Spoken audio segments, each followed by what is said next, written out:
കേടാണ്. അയ്യോ,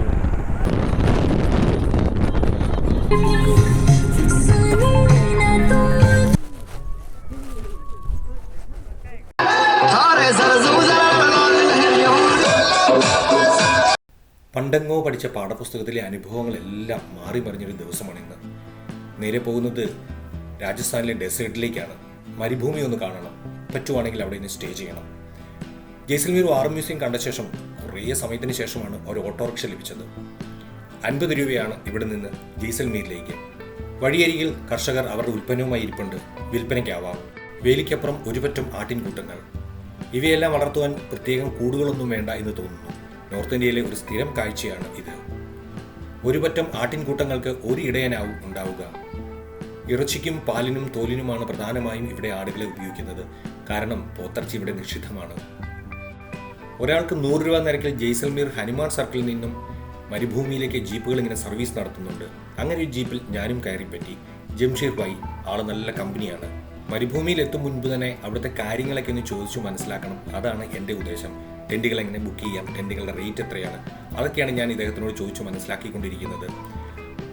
അദ്ദേഹം നല്ല വാചാലനായിട്ട് ജീപ്പ് പറപ്പിച്ചു വിടുവാണ്. നമ്മുടെ നാടുകളിൽ നിന്ന് പോയ പിന്നെ ഞാൻ ആദ്യമായിട്ടാണ് ഇപ്പോൾ ജീപ്പ് കാണുന്നത്. പ്രധാനമായും കമാൻഡറുകളാണ് ഇവിടെ സർവീസ് നടത്തുന്നത്. ഇത് ബസ് റൂട്ടല്ല. കാറ്റിൽ നിന്ന് വൈദ്യുതി ഉൽപ്പാദിപ്പിക്കാൻ വടക്കൻ സംസ്ഥാനങ്ങൾ നല്ല മിടുക്കരാൻ തോന്നുന്നു. ഒരുപാട് കാറ്റാടിപ്പാടങ്ങൾ നമുക്ക് യാത്രകളിൽ കാണാൻ സാധിക്കും. 42 കിലോമീറ്ററാണ് ജയ്സൽമീരിൽ നിന്നും ക്യാമ്പ് സൈറ്റിലേക്കുള്ള ദൂരം. ഏകദേശം 1 മണിക്കൂർ എടുക്കും അവിടെ എത്താൻ. ഇടയ്ക്ക് ആളുകളെ നിർത്തിയും കയറ്റിയും ഒക്കെയാണ് ഈ യാത്ര. മരുഭൂമിയിലേക്കുള്ള യാത്രകളിൽ ഇന്റർനെറ്റും ATM ഒന്നും ഇല്ലാത്തതുകൊണ്ട് തന്നെ അത്യാവശ്യം ക്യാഷ് കയ്യിൽ കരുതണം. അങ്ങനെ 1 മണിക്കൂറത്തെ യാത്രയ്ക്ക് ശേഷം ഒരു ക്യാമ്പ് സൈറ്റ് എത്തി. ജീപ്പുകാരൻ തന്നെയാണ് ഈ ക്യാമ്പ് സൈറ്റ് പരിചയപ്പെടുത്തി തന്നത്. 1500 രൂപയാണ് ഫീസായിരിക്കുന്നത്. ഒരു ടെൻറ്റിനും രാവിലത്തെയും വൈകിട്ടത്തെ ഫുഡിനും കൾച്ചറൽ പ്രോഗ്രാം, പിന്നെ നമുക്ക് ജീപ്പ് സഫാരി, ക്യാമൽ റൈഡ്, ഇതെല്ലാം ചേർത്ത് ഒരു പാക്കേജ് ആയിട്ടാണ് ഞങ്ങൾ എടുത്തത്. എൻ്റെ കൂടെ ഒരു മലയാളി ഫാമിലി കൂടി ഉണ്ടായിരുന്നു. ജീപ്പിൽ വെച്ച് പരിചയപ്പെട്ടതാണ് അവരെ. തലസ്ഥാന നഗരിയിൽ നിന്നുള്ള മുനീറും കുടുംബവും. അവർ ഫ്രഷപ്പ് ആകാൻ പോയ സമയം ഞാൻ പുറത്തേക്കൊന്ന് ഇറങ്ങി. രാവിലെ മുതൽ അലിഞ്ഞു തിരിഞ്ഞുള്ള യാത്രയായതുകൊണ്ട് ഒന്നും കഴിച്ചിട്ടില്ല. എന്തെങ്കിലും കഴിക്കണം. മരുഭൂമിയിലുള്ള ചെറിയ ചെറിയ കടകളാണ്. നമുക്കറിയാവുന്ന നൂഡിൽസാണ്. നൂഡിൽസ് ഓർഡർ ചെയ്തു. 70 രൂപയാണ് ഒരു നൂഡിൽസിന് റേറ്റ് വരുന്നത്. 12 രൂപയുടെ നൂഡിൽസാണ് അവർ 70 രൂപയ്ക്ക് വിൽക്കുന്നത്. അപ്പോൾ തന്നെ എത്രത്തോളം ലാഭം അവർക്കുണ്ടാവും എന്ന് വിചാരിച്ചു. ചെറിയ കടയാണെങ്കിൽ പോലും നിരവധി സഞ്ചാരികൾ എത്തുന്നുണ്ട്. അങ്ങനെ എൻ്റെ നൂഡിൽസ് റെഡിയായി. ഇനി അതൊന്ന് കഴിച്ച് വിശപ്പടക്കിയിട്ട് ഒന്ന് ഫ്രഷപ്പ് ആവണം. നല്ല വിശപ്പായതുകൊണ്ട് തന്നെ ഈ നൂഡിൽസിന് നല്ല ടേസ്റ്റാണ്. അതോ അദ്ദേഹത്തിന് ലാഭമാണോ എന്നെ കൊതിപ്പിക്കുന്നത് എന്ന് എനിക്കറിയില്ല. ഇവിടെ ഒരു നൂഡിൽസ് കട തുടങ്ങിയാലും വിജയിക്കാം. ഞാനങ്ങനെ നേരെ ക്യാമ്പിലേക്ക് ചെന്നു. ക്യാമ്പിൽ സിബാണ് ഡോർ ഓപ്പൺ ചെയ്യുന്നത്. സിബ് തുറന്ന് നേരെ ഉള്ളിലേക്ക് കയറുകയാണ്. അപ്പോൾ റൂം നല്ല റൂമാണ് അവർ തന്നിരിക്കുന്നത്. 1500 രൂപയുള്ളൂ റൂമിനും എല്ലാ പാക്കേജിനോടും കൂടി. നമുക്കൊരു 4 പേർക്ക് താമസിക്കാവുന്ന ഒരു ടെൻ്റാണ് തന്നിരിക്കുന്നത്. ഒരു വലിയ ബെഡും ഒരു ചെറിയ ബെഡും ഫാനുമുണ്ട് റൂമിൽ. നല്ലൊരു ബാത്റൂമും ഉണ്ട് അതിനോട് ചേർന്ന് തന്നെ. പക്ഷേ ബാത്റൂമിന് മേൽക്കൂരയില്ല. ഈ ടെൻറ്റിൻ്റെ ഭാഗം തന്നെയാണ് മേൽക്കൂരയായിട്ട് വന്നിരിക്കുന്നത്. ഇപ്പോൾ സമയം 5 മണിയായിരിക്കുന്നു. ഏകദേശം ജീപ്പൊക്കെ റെഡിയായി കാണും. ജീപ്പ് സഫാരിക്ക് പോകണം. അതും ഈ പാക്കേജിൽ ഉൾപ്പെട്ടതാണ്. കുളിച്ചിറങ്ങിയതേ കോൾ വന്നു. ജീപ്പ് റെഡി ആയിട്ടുണ്ട്. നേരെ ഡെസേർട്ട് സഫാരിക്ക് പോകണം. ഈ പാക്കേജിൽ ഉൾപ്പെട്ടതാണ് ഡെസേർട്ട് സഫാരിയും.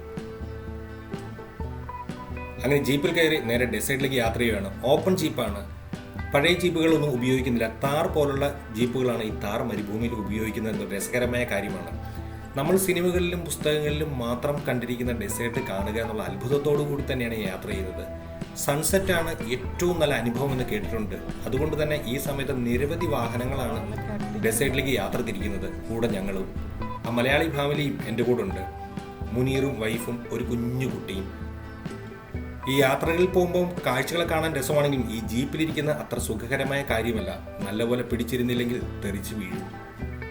ജീപ്പിൽ ആവശ്യത്തിലധികം ഡീസലൊക്കെ ഫില്ല് ചെയ്താണ് ഇവർ ഡെസേർട്ടിലേക്ക് യാത്ര തിരിക്കുന്നത്. കാരണം അവിടെ അതൊന്നും ലഭ്യമല്ല. ഒട്ടകങ്ങളെയൊക്കെ കണ്ടു തുടങ്ങി. ഏകദേശം ഒരു പോയിന്റ് എത്താറായി എന്ന് തോന്നി. കാരണം കുറേ ജീപ്പുകളൊക്കെ ഇവിടെ നിർത്തിയിട്ടുണ്ട്. അങ്ങനെ ഞങ്ങളെയും ചെന്ന് അവരുടെ തിരക്കി. ഇനി ഇതിലെ ഒന്ന് ചുറ്റിത്തിരിഞ്ഞ് നടക്കണം. കൂടെയുള്ള മലയാളി ഫാമിലികളാണ് മുനീറും വൈഫും. അവർ എന്തൊക്കെയോ ആക്ടിവിറ്റീസിനുള്ള റേറ്റൊക്കെ ചോദിക്കുക നടക്കുന്നുണ്ട്. ഞാനും ഏതായാലും ചുറ്റും തിരിഞ്ഞും നടന്ന് കാഴ്ചകളൊക്കെ കാണാം എന്ന് വിചാരിച്ചു. അപ്പോൾ ഡേഞ്ചറസ് കാഴ്ചകളൊക്കെ വരുന്നുണ്ട്. ഒരു കുഴി പോലുള്ള സ്ഥലത്ത് ജീപ്പുകൾ വന്ന് വട്ടം കറങ്ങി പോകുന്നു. അത് യാത്രക്കാരെ അത്ഭുതപ്പെടുത്തുവാനുള്ള ഒരു രീതിയാണ്. കണ്ണെത്താ ദൂരത്ത് ഒരു മരം പോലും കാണാൻ സാധിക്കുന്നില്ലെങ്കിലും ഇവിടെ നിൽക്കുമ്പോൾ ഈ ക്ലൈമറ്റ് ആസ്വദിക്കുക, ആ സൺസെറ്റ് കാണുക എന്നുള്ളത് ഭയങ്കര ഒരു വൈബാണ്. ഇവിടെ വന്നെങ്കിലും നമുക്ക് ക്യാമലിൻ്റെ പുറത്ത് കയറാം. അതിന് 100 രൂപയാണ് ഫീസ് ഈടാക്കുന്നത്. ഇനി ഈ ഒട്ടകത്തിൻ്റെ പുറത്ത് കയറുന്ന അത്ര സുഖകരമായ പരിപാടിയല്ല. അതുകൊണ്ട് തന്നെ വാഹനങ്ങളിൽ ലഭ്യമാണ്. ഒട്ടകം വലിച്ചു കൊണ്ടുപോകുന്ന വാഹനങ്ങളിലും കയറാം. അതിനും 100 രൂപയാണ് ഫീസ്. പിന്നെ വരുന്ന വാഹനങ്ങളെല്ലാം ഇതുപോലെ ആ ചുഴിക്കുള്ളിൽ കറക്കി കറക്കി ആൾക്കാരെ അത്ഭുതപ്പെടുത്തിക്കൊണ്ടാണ് യാത്ര തിരിക്കുന്നത്. അങ്ങനെ ഞങ്ങളും അവിടുന്ന് പോവുകയാണ്. കുട്ടിയുടെ മുകളിലേക്ക് മണലൊക്കെ അടിക്കുന്നുണ്ട്. അതുകൊണ്ട് തന്നെ കുട്ടീനെ മൊത്തത്തിൽ മൂടിപ്പൊതിഞ്ഞാണ് അവർ യാത്ര ചെയ്യുന്നത്. ഇവിടെ നിന്ന് പോകുന്നത് ഫോട്ടോ പോയിന്റിലേക്കാണ്. അവിടെ ചെന്നിട്ട് കുറേ ഫോട്ടോകൾ എടുക്കണം. അതിനാണ് ഞങ്ങളെ അങ്ങോട്ട് ജീപ്പ് കൊണ്ടുപോകുന്നത്. നമ്മൾ ഓരോ മലയിൽ കൂടി ഇങ്ങനെ കയറി ഇറങ്ങുമ്പോഴും നമ്മളിങ്ങനെ സൂര്യനാൽ മറഞ്ഞു മറഞ്ഞു പോകും. അത് ഭയങ്കര ഒരു അനുഭവമാണ് നമുക്ക്. ഈ കാഴ്ചകളൊക്കെ കാണുമ്പോഴും നല്ലപോലെ പിടിച്ചിരുന്നെങ്കിൽ ജീപ്പിൽ നിന്ന് തെറിച്ചു പോകും. അതുപോലെയാണ് ജീപ്പ് പോകുന്നത്. പാളി പോകും. അങ്ങനെ സൺസെറ്റ് തുടങ്ങിയിരിക്കുന്നു. ബലൂണിലൊക്കെ ആൾക്കാർ കയറി നടക്കുന്നുണ്ട്. ബലൂണിൽ കയറണമെങ്കിൽ 1000 രൂപ കൊടുക്കണം. പക്ഷേ ബലൂണിൽ കയറി നമുക്കിങ്ങനെ പറന്ന് നടക്കാൻ സാധിക്കത്തില്ല. ബലൂൺ ഒരിടത്ത് കെട്ടിയിട്ടിരിക്കുന്നതാണ്. അങ്ങനെ ഞങ്ങളുടെ ഭായി എടുത്ത് വണ്ടി നിർത്തി. ഞങ്ങൾ ഫോട്ടോ എടുക്കുവാനുള്ള സൗകര്യത്തിനാണ് വണ്ടി നിർത്തി തന്നത്. അവിടെ കുറച്ച് നേരം ഫോട്ടോയൊക്കെ എടുത്ത ശേഷം ഞങ്ങൾ ജീപ്പ് റൈഡൊക്കെ മതിയാക്കി തിരികെ പോവുകയാണ്. ഇനി ഞങ്ങൾക്ക് ക്യാമൽ റൈഡ് ഉണ്ട്. പക്ഷെ പോകുമ്പോൾ ഉള്ള കാഴ്ച ഭയാനകമെന്ന് പറയാൻ പറ്റില്ല. അത്ര തരത്തിലുള്ള നല്ല കാഴ്ചകളാണ്. പക്ഷേ ഏറ്റവും ശല്യം ഈ മണലാണ്. മണൽ കണ്ണിലേക്ക് അടിച്ചു കയറും. അതുകൊണ്ട് മരുഭൂമിയിലേക്ക് യാത്ര ചെയ്യുമ്പോൾ കൂളിംഗ് ഗ്ലാസുകളും മറ്റു കാര്യങ്ങളും ഉപയോഗിക്കുന്നത് ഏറ്റവും നല്ല കാര്യമായിരിക്കും. ഏതായാലും അവൻ കാഴ്ചകളൊന്നും കാണുന്നില്ല. നല്ല കുട്ടി നല്ല ഉറക്കത്തിൽ തന്നെയാണ്. സൺസെറ്റ് ഏറ്റവും മനോഹരമായ കാര്യമാണെന്ന് പറഞ്ഞിരുന്നു. മരുഭൂമിയിൽ വന്നാൽ കാണേണ്ടത് സൺസെറ്റ് മാത്രമാണ്. ഹോട്ടലിൽ നിന്ന് ലഭിച്ച കൂപ്പണുമായി നേരെ ക്യാമൽ റൈഡിന് പോയി. ഇതും പാക്കേജിൽ ഉൾപ്പെട്ടതാണ്. അത് അദ്ദേഹത്തിനെ കൊണ്ട് ഏൽപ്പിച്ചു. അപ്പോൾ തന്നെ 2 ഒട്ടകങ്ങളെ റെഡിയാക്കി നിർത്തി. ഇനി അതിൻ്റെ പുറത്ത് കയറി നേരെ മരുഭൂമിയുടെ വസന്തങ്ങൾ ആസ്വദിക്കുവാൻ പോവുകയാണ്. ക്യാമലെന്ന് കേൾക്കുമ്പോഴും പറയുമ്പോഴും കാണുമ്പോഴും ഓർമ്മ വരുന്നത് നമ്മൾ പണ്ട് ഉപയോഗിച്ച നടരാജ ക്യാമൽ ബോക്സുകളൊക്കെ ഇല്ലേ, 2 ബോക്സുകളായിരുന്നു അന്ന്. അതിങ്ങനെ മഞ്ഞ നിറത്തിൽ ക്യാമൽ ഇങ്ങനെ നടന്നു പോകുന്നു. അതാണ് സത്യത്തിൽ എനിക്ക് ഓർമ്മ വരുന്നത്. ക്യാമലിൻ്റെ പുറത്ത് കയറി കഴിഞ്ഞാൽ നമുക്കിങ്ങനെ പിടിച്ചിരിക്കാൻ ഒരു സംഭവമുണ്ട്. അതിലിങ്ങനെ പിടിച്ചിരിക്കണം. കാരണം അത്ര സുഖകരമായ ഇരിപ്പല്ല ഇതിന് പുറത്തിരുന്ന് യാത്ര ചെയ്യുക എന്നുള്ളത്. പക്ഷെ കാഴ്ചകൾ അതിമനോഹരം തന്നെയാണ്. ഈ ഒട്ടകങ്ങൾക്കെല്ലാം അത്യാവശ്യം ദേഷ്യമുണ്ടെന്ന് എനിക്ക് തോന്നുന്നു. കാരണം രാവിലെ മുതൽ ഇതുങ്ങളിങ്ങനെ നടക്കുന്നതാണ്. മരുഭൂമിയിലെ കപ്പൽ എന്ന് പറയുന്നത് സത്യത്തിൽ ശരി തന്നെയാണ്. കാരണം കപ്പൽ ആടി ഉലയുന്ന പോലെ ഇതും ആടി ഉലഞ്ഞു തന്നെയാണ് പോകുന്നത്. ഇടയ്ക്ക് കുട്ടി കരച്ചിലായി, പുറകെ ഇരിക്കുന്നവർ താഴെ വീഴാറായി. അതുകൊണ്ട് തന്നെ ഇടയ്ക്ക് നിർത്തി ഒന്നുകൂടെ അറേഞ്ച്മെന്റ് ചെയ്തിട്ടാണ് വീണ്ടും ഞങ്ങൾ യാത്ര തുടരുന്നത്. ഇതിൻ്റെ അങ്ങേ മലയിൽ എവിടെയോ ആണ് ഞങ്ങൾ ജീപ്പിൽ സഫാരിക്ക് പോയത്. അത് ദൂരത്തു നിന്നുള്ള ഉച്ചയും ബഹളമൊക്കെ നമുക്ക് ഇവിടെ കേൾക്കാൻ സാധിക്കും.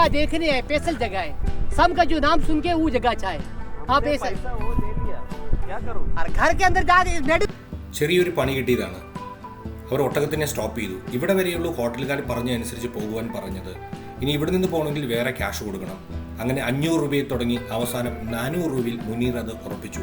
ഹിന്ദിയിൽ പണ്ഡിതനായ ഞാൻ അതിനകത്തൊന്നും ഇടപെട്ടില്ല.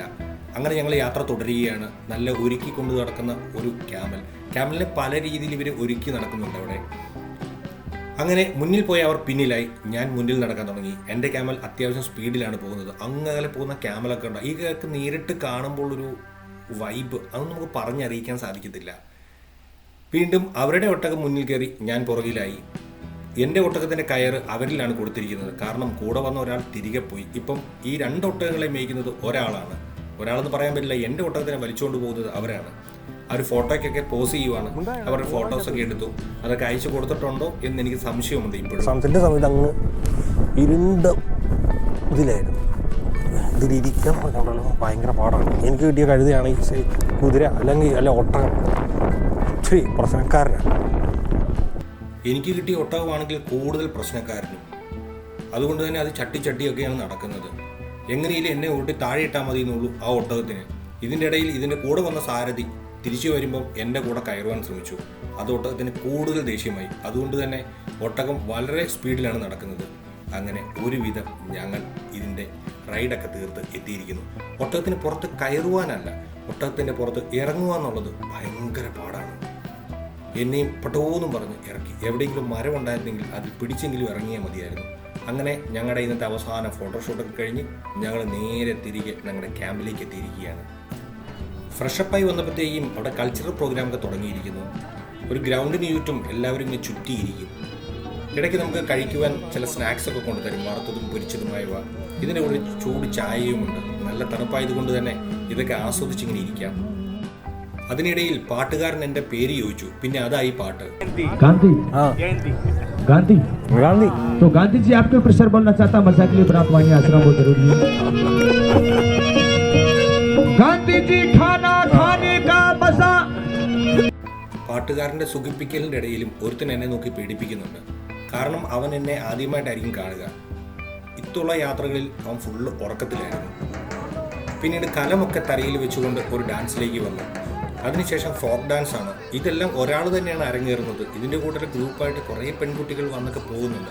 പക്ഷേ എല്ലാം കാണിച്ചുകൊണ്ടിരുന്നു കഴിഞ്ഞാൽ നിങ്ങൾക്ക് അരോചകരമായിരിക്കുമല്ലോ എന്നോർത്ത് പ്രധാന ഭാഗങ്ങളിലൂടെ മാത്രം നമ്മൾ കടന്നു പോകുന്നു. പിന്നെ വന്നിട്ട് തീപ്പന്തം കൊണ്ടുള്ള കളികളാണ്. ഇദ്ദേഹം നല്ല രീതിയിൽ അവിടെ പെർഫോം ചെയ്തിട്ടാണ് പോയത്. അവസാന സമയമായപ്പോഴത്തേക്കും ഈ പെൺകുട്ടി കാണികൾക്കിടയിലേക്ക് ഇറങ്ങി. ചിലരുടെയൊക്കെ കാശും പോകുന്നുണ്ട്. പ്രോഗ്രാം അവിടെ നടക്കുന്നുണ്ട്. എന്നാലും ഞങ്ങൾ ഡിന്നറിലേക്ക് കിടന്നു. കാരണം തണുപ്പ് അധികമാണ്, നമുക്ക് അധികം നേരം അവിടെ ഇരിക്കുവാൻ സാധിക്കുന്നില്ല. രാജസ്ഥാനി ഡിന്നറാണ്. ഇതെന്തായാലും ഒന്ന് പ്രാക്ടീസ് ചെയ്യാം എന്നോർത്തു. നമുക്കറിയാവുന്ന റൈസുമുണ്ട്, ഇവരുടെ ഭാഷയിൽ ചാവൽ. എന്തായാലും കണ്ണി കാണുന്ന എല്ലാ സാധനങ്ങളും എടുത്തു. എല്ലാം എടുത്ത് നേരെ പോയിരുന്നു. ഒരു ചൂടുവെള്ളം കിട്ടിയപ്പോഴാണ് അതൊരു സുഖമാകുന്നത്. അതുകൂടാതെ ഈ തണുപ്പത്ത് ഈ ചൂട് ഭക്ഷണത്തിലേക്ക് കൈയിടുമ്പോൾ സുഖമുണ്ടല്ലോ, അതും അനുഭവിച്ചു തന്നെ അറിയണം. ഇതുണ്ടോ ഈ കൈയൊക്കെ ഉണ്ടോ, ഡെസേർട്ടിലെ തണുപ്പ് ഒരു രക്ഷയില്ല. നമ്മൾ ഷെഫാൻ ഡിഷിൽ നിന്ന് ഫുഡൊക്കെ എടുത്ത് നമ്മുടെ പ്ലേറ്റിൽ കൊണ്ടുവച്ച് ഇരിക്കുമ്പോൾ തന്നെ തണുത്ത് മരച്ച് ഐസ് പോലെ പോകും. അമ്മാതിരി തണുപ്പ്. ഡെസേർട്ടിന് പേരുദോഷം ഉണ്ടാക്കാൻ വേണ്ടിയുള്ളൊരു കാലാവസ്ഥ. അതിനാണ് ഫേസൊക്കെ എന്തോക്കെ പോലെ ആയിപ്പോയി, എല്ലാം മരച്ചിരിക്കുക. അപ്പം നല്ലൊരു എപ്പിസോഡായിട്ട് വീണ്ടും കാണാം. എല്ലാവർക്കും ശുഭരാത്രി.